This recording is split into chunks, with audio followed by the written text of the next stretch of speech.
নমস্কার, বেনভিল ফুডে সবাইকে স্বাগত জানাই। আজকে আমি একটা দারুণ লোভনীয় মজাদার রেসিপি নিয়ে এসেছি। তোমরা বুঝতেই পারছো, পেয়ারা তুলছি গাছ থেকে, টাটকা তাজা পেয়ারা তুলে পেয়ারা মাখা বানাবো। স্কুলের সামনে অনেক সময় স্টেশনেও দেখা যায়, বাস স্টপেও দেখা যায়।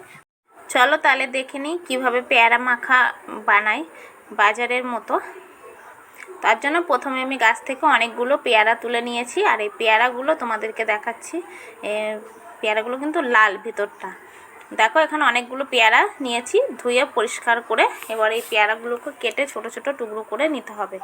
তো দেখো, পেয়ারাগুলো কিন্তু একটু ডাসা পেয়ারা, পাকা পেয়ারা নিলে কিন্তু নরম ভালো লাগে না পেয়ারা মাখায়, ডাসা পেয়ারা নিতে হয়। তো আমি একটা পাকা পেয়ারা দেখাচ্ছি, দেখো ভেতরটা কিন্তু একদম লাল, আর আমাদের গাছের পেয়ারার ভেতরটা লাল। তো তোমাদের বাড়িতে কার কার বাড়িতে আছে লাল পেয়ারা, সেটা কমেন্টে জানাবে। তারপরে পেয়ারাগুলোকে সবগুলো টুকরো করে কেটে নেব। দেখো, আমি পেয়ারাগুলো সব এরকম ছোটো ছোটো করে টুকরো করে নিয়েছি। তোমরা চাইলে এর থেকে সামান্য ডুমো ডুমো করেও কেটে নিতে পারো। তো এবার মেখে নেব। এখানে আমি দু রকমের পেয়ারা নিয়েছি, একটু পাকা পেয়ারা আর একদম ডাসা পেয়ারা। ডাসা পেয়ারাগুলো একটু সবুজ সবুজ দেখতে পাচ্ছ, আর একদম যে পেয়ারাগুলো পেকে গেছে সেগুলো কিন্তু লাল হয়ে গেছে ভিতরটা। আর পেয়ারাটা কিন্তু খেতে খুব সুন্দর হয় আর মিষ্টি হয়।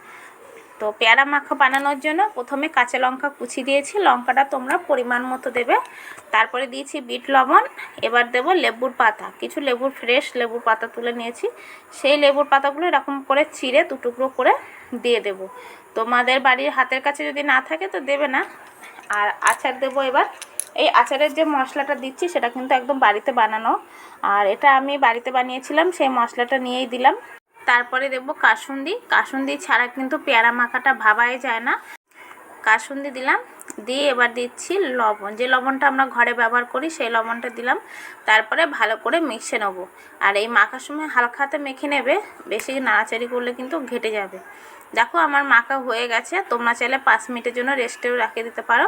তারপরে দিচ্ছি লেবুর রস। যারা বেশি টক টক মিষ্টি মিষ্টি ঝাল ঝাল পছন্দ করো তো তোমরা লেবুর রসটা দিতে পারো, না হলে স্কিপ করতে পারো। তারপরে আবারও ভালো করে মিশিয়ে নিলে দেখো তৈরি হয়ে গেছে পেয়ারা মাখা, যেটা সবারই খুব পছন্দের। এইভাবে মিশিয়ে নিয়ে তোমরা পরিবেশন করতে পারো, একদম খেতে একদম অসাধারণ লাগে।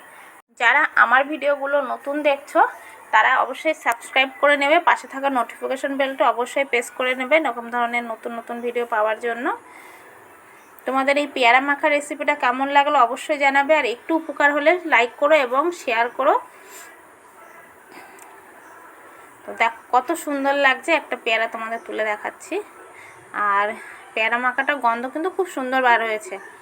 তো আজ তাহলে বিদায় নিলাম। এইরকম ধরনের নতুন কোনো রেসিপি নিয়ে তোমাদের সাথে আবার দেখা হচ্ছে। সবাই ভালো থাকবে, সুস্থ থাকবে।